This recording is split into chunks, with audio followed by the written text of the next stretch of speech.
આપણે લક્ષની વાત કરીએ છીએ ને, તો મારે તમને એ વાત કરવી છે કે વારાણસી, ઉત્તર પ્રદેશના વારાણસી, એની અંદર ગોવિંદ જયસ્વાલ 11 વર્ષનો એ બાળક રસ્તામાં પોતાના મિત્રને ઘરે જતો હોય અને રસ્તામાં એક ટીવી અંદર જોવે કે ત્યાં તો એક સરસ મજાનું ઇન્ટરવ્યૂ ચાલે છે. એટલે થોડીક વાર ઊભો રહી જાય ને પછી એવું પૂછે પેલા કરિયાણાની દુકાનવાળાને, એના દુકાનની અંદર ટીવી ચાલતું હતું એટલે, કે આ કોણ છે?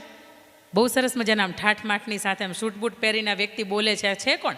એટલે ત્યારે પેલા કરિયાણાના દુકાનવાળાએ એવું કહ્યું કે તો IAS ઓફિસર છે અને એનું ઇન્ટરવ્યૂ ચાલે છે. એટલે કે મારે બનવું છે. એટલે જાજા આવે કે 11 વર્ષનો છો, પપ્પાની તારી ખુદની હાલત બરોબર નથી, ખાવાના ઠેકાણા નથી, તું એમ કે છે IPS બનવું છે, IAS બનવું છે. અને એ વ્યક્તિ ગોવિંદ જયસ્વાલ ત્યારથી નક્કી કરે છે કે મારે IAS બનવું છે. કોઈ પણ હાલત છે, કોઈ પણ થાય, કોઈ પણ પરિસ્થિતિઓ આવે, મારું લક્ષ્ય આજથી હું બાંધી લઉં છું 11 વર્ષની ઉંમરે કે IAS બનવું છે. ત્યાંથી હાલતો થાય. પપ્પા રિક્ષા ચલાવવાનું કામ કરે. ઘરની ગરીબી તમે જોઈ શકો. પોતાની પાસે એક જ જોડી કપડાં આખો દિવસ પહેરવાના, રાત્રે રૂમાલ વીટીને એ કપડાં ધોઈને સૂઈ જવાના, બીજા દિવસે ફરીથી હતા એને કપડાં પહેરવાના. પપ્પા ક્યારેક બીમાર હોય તો રિક્ષાને પોતે પણ ચલાવવા માટે જવું પડતું. આવી કરુણદારી બી. અને એની વચ્ચે એ વ્યક્તિ નક્કી કરે છે કે IAS બનવું છે. 11, 12, 15 વર્ષની ઉંમર સુધી પોતાનું ભણવાનું જે હતું એ ભણ્યા. એની સાથે સાથે લાઇબ્રેરીનો ઉપયોગ કરે. ભણવા માટે જે પુસ્તકોની જરૂરિયાત આવે એના માટે અલગથી પૈસા નહીં.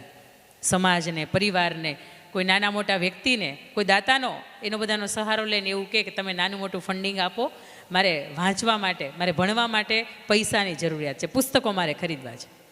કોઈ વ્યક્તિથી થાય એટલે નાની નાની સહાય કરે. એ સિવાય એ વ્યક્તિ વિચારે છે કે હજી પૈસાની જરૂરિયાત છે તો શું કરવું જોઈએ? સાંજનું એક ટાઈમનું જમવાનું છોડી દેવું જોઈએ, કારણ કે એક ટાઈમનું જમવાનું છોડી દઉં તો 50 રૂપિયાની બચત થાય. અને 5 તેરીને 15, મહિને 1500 રૂપિયા મને મળે કે 1500 રૂપિયામાંથી મારા પુસ્તકો છે એ ખરીદી શકું છું. ફરીથી આવું 2-3 મહિના ચાલ્યું. ફરીથી પુસ્તકો ઘટે, કારણ કે લક્ષ્ય નાનો નહોતો, એને IAS ઓફિસર બનવું હતું.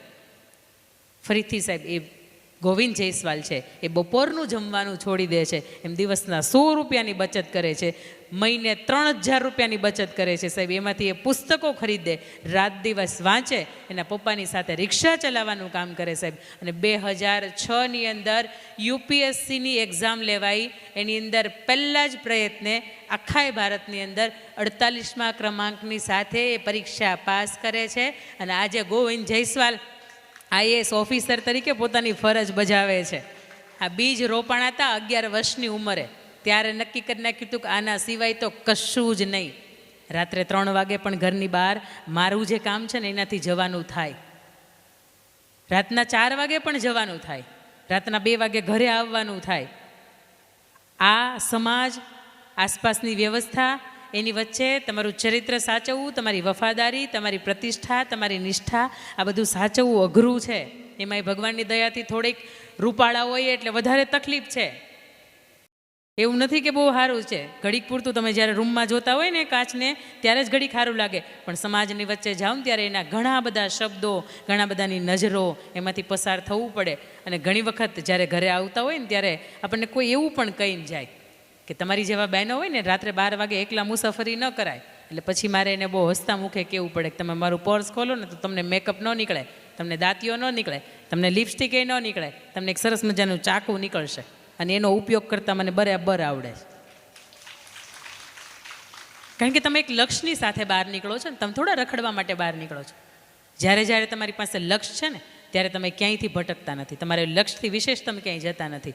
અને તમારે અહીંથી જવું હોય અમદાવાદ અને તમે મુંબઈની બસમાં બેસો તો કોઈ દિવસ તમારું અમદાવાદ આવે નહીં. ફરીને આવવું જ પડે તમારે અમદાવાદ. જીવનનું જે લક્ષ્ય છે એ ચૂકાય નહીં. ખાસ કરીને આજની આ યુવા પેઢીને આ શિબિરના માધ્યમથી પહેલો એ સંદેશ છે. એના પછી બીજી વાત છે બી, એટલે બિલીફ, આત્મવિશ્વાસ. ઘરની અંદર આપણે ક્યાંય પણ બહાર જવું હોય તો આપણે શું માળીએ? તાળું મારીએ ને. ઘરની અંદર ચોરી થાય તો શું તૂટે? તાળું જ તૂટે. ઘરની બહાર જ્યારે 2 વ્યક્તિ ચાલતા ક્યાંય પણ જતા હોય છતાંય આપણને વિશ્વાસ કેવો હોય ખબર? તાળું મારીએ ને ત્યારે બીજાને ઘર તૂટવું હશે તૂટશે, પણ આપણે 15 દિવસ ગામડે વેકેશનમાં ઉપડીએ છીએ ને આપણા ઘરને કાંઈ થશે નહીં. એ ભગવાન આપણને MOU કરીને મોકલે છે કે જા તારા ઘરની યાર કાંઈ નહીં થાય. બીજું કે ઘરની બહાર જ્યારે રસ્તા ઉપર કોઈ 2 માણસો જતા હોય તો 2 માણસો ભટકાયા અને સિવિલ હોસ્પિટલ ફૂલ થઈ, આવું તમે સાંભળ્યું? હા કે ના?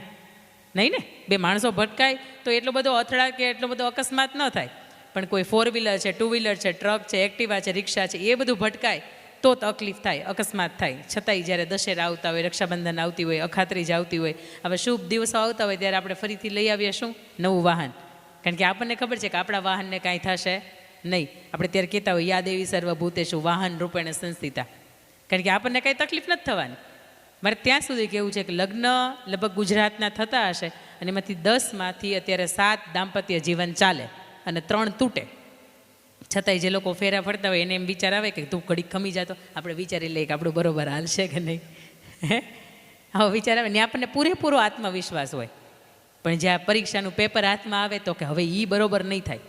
લગ્ન કરીને સાસરે ગયા હોય, આપણને પરફેક્ટ રસોઈ આવડતી હોય, છતાંય આપણે બીજે દિવસે લગ્નના ઘરે જઈને આપણે સાસરિયાની અંદર જઈને લાપસી બનાવવાની હોય, મગ બનાવવાનો હોય ને મગ બેહી જ જાય. લાપસીમાં થોડો ઘણો ગળપણમાં વધારો વધઘટ થઈ જ જાય. ત્યાં એક પ્રેશર હોય ને એટલે માનસિક રીતે આત્મવિશ્વાસ દગી જાય. બીજું મારે એ કહેવું છે કે અત્યારે સુરત એક કાળઝાળ મંદિરમાંથી પસાર થઈ રહ્યું છે અને આ મંદિર એવી છે કે 1 તારીખ હોય તોય ભલે ને 25 તારીખ, પહેલાં તો એવો સમય હતો 25 તારીખ આવે ને એટલે હપ્તાના ગોતવા પડે, કારણ કે 25 તારીખ સુધીમાં વપરાઈ ગયા હોય બધાય, હપ્તો કેમ ભરશો? અત્યારે તો 1 તારીખ હોય તોય ભલે ને 25 તારીખ હોય તોય ભલે, કાંઈ ફેર નથી પડતો, હપ્તાના રોજ ગોતીએ છીએ બધી વસ્તુ હપ્તે. છેલ્લે રહી ગયા હતા તો 3 કેમેરાવાળો આ એપલ, એ કંપનીવાળા મફત પેલા એવું કહેતા કે 0 વ્યાજ દરે તમે લઈ જાઓ. હવે એમાં એવું કહી દીધું કે ઇન્સ્ટોલમેન્ટ ઉપર ચાલે. એટલે ઇન્સ્ટોલમેન્ટ તમે જુઓ ને તો દિવસના કેટલા બધા બિલ આવે, લાઇટનું બિલ, પાણીનું બિલ, ઇસ્ત્રીનું બિલ, દૂધનું બિલ, શાકભાજીનું બિલ. આ બિલમાંથી બિચારાનું ક્યારે વિલ પાવર પૂરો થઈ જાય ને એ ખબર નથી પડતી. છતાંય બીનો બિલીફ આપણને શીખવે છે કોઈ પણ પરિસ્થિતિ આવે, કંઈ પણ થાય, આપણો આત્મવિશ્વાસ આપણે ન ગુમાવીએ, કારણ કે એ છે ને તો આપણે છે. શરીર છે શું કામનું? અંદર આત્મા જ નથી તો આપણા જીવનની અંદર આત્મવિશ્વાસ નહીં હોય એ પણ આનું જેવું છે. ત્યારે મારે અહીંયા તમને એ વાત કરવી છે કે 5 વર્ષનું બાળક એક ગામ, એ ગામની અંદર એક જ્યોતિષશાસ્ત્ર આવે અને જ્યોતિષશાસ્ત્ર મફતમાં એની જ્યોતિષ વિદ્યા પ્રમાણે જોઈ દે કે શું થશે ને શું નહીં થાય. એટલે એક માતા છે એ 5 વર્ષના બાળકને લઈને જ્યોતિષશાસ્ત્ર પાસે જાય અને ત્યાં જઈને એને હાથ બતાવે ને એવું કહે કે મારા બાળક પણ ભવિષ્યમાં શું બનશે ને મારે એનું જ્યોતિષ જાણવું છે. એટલે જ્યોતિષશાસ્ત્ર છે એ બાળકનો હાથ જુએ છે અને જોઈને એવું કહે છે કે બેન માફ કરશો પણ તમારા બાળકના હાથની અંદર વિદ્યા રેખા નથી, સ્ટડી લાઇન નથી, એટલે તમારું બાળક ભણી નહીં શકે. એ સ્ત્રી છે રડવા લાગે છે, ઘરે આવે છે. એ રડતી સ્ત્રીને જોઈને એનું બાળક 5 વર્ષનું હોય ને એવું પૂછે, માં શા માટે રડો છો? એટલે એની માતા એવું કહે કે બેટા તે સાંભળ્યું, મારે તને ખૂબ ભણાવવો છે પણ તારા હાથની અંદર વિદ્યા રેખા નથી એટલે તું ભણી નહીં શકે. એ બાળક છે એ પૂછે છે કે માં વિદ્યારેખા ક્યાં હોય? એટલે માતા એની બતાવે કે બેટા અહીંયા વિદ્યારેખા હોય. એટલે બાળક દોડતું એ રસોઈ ઘરની અંદર જાય. રસોઈ ઘરની અંદરથી જઈને એ ચપ્પુ લઈ આવે અને ચપ્પુથી આમ પોતાના હાથની અંદર આમ છેદન કરતું હોય. એની માં ખૂબ વાલથી સાથે પૂછે, ખૂબ ડરી જાય, ખૂબ ચિંતાની સાથે પૂછે એને કે બેટા આ શું કરો છો? અને ત્યારે 5 વર્ષનું બાળક એવું કહે છે કે હું વિદ્યારેખા દોરું છું. માં આ ભગવાન આપતા ભૂલી ગયો તો હું મારી જાતે દોરું છું, તું ચિંતા ન કર, હું ભણીશ અને હું એટલું બધું ભણીશ કે માં તને એકને જ નહીં આખા વિશ્વને મારી ઉપર ગર્વ થશે. આ 5 વર્ષનું બાળકનો આત્મવિશ્વાસ બોલે છે. 5 વર્ષના બાળકને નહોતી ખબર ભણવું કોને કહેવાય અને આખું વિશ્વ યાદ રાખે આવું ભણવું એટલે કોને કહેવાય, એને કાંઈ નહોતી ખબર. પણ છતાંય એક લક્ષ્ય હતો, એક વિશ્વાસ હતો કે માં તું ચિંતા ન કર, તારે આંખના આંસુનું કારણ હવે મારો અભ્યાસ નહીં હોય. અહીંયા જેટલા પણ યુવાનો મને સાંભળતા હોય ને મારે કેવું છે કે 98ના 68% થઈ જાય ને બેટા તમને કાંઈ ફેર નથી પડતો. જે રાત દિવસ જે બાપ કામ કરે છે ને, જે મજૂરી કરે, જે માં ઘરની અંદર સ્ટોન કે ટીકી ટાકે છે, જે પટ્ટી મૂકે છે ને, જે ડાયમંડની શીટ ભરે છે, સાહેબ એને બહુ ફેર પડે છે. એ 5 વર્ષનું બાળક એવું કહે છે કે માં તું ચિંતા ન કર. પછી એ બાળક મોટું થાય, 10મું ધોરણ, 12મું ધોરણ, BA, BEd, MA, MEd કરીને વિદેશ ભણવા માટે જાય. વિદેશની અંદર પ્રાધ્યાપકની ડિગ્રી પ્રાપ્ત કરે, વિદેશની અંદર ડોક્ટરેટની ડિગ્રી પ્રાપ્ત કરે, વિદેશની અંદર પોતે અસંખ્ય બાળકોને ભણાવે. ત્યાંથી ફરીથી પોતે પાછા ફરે, ભારત પરત ફરે.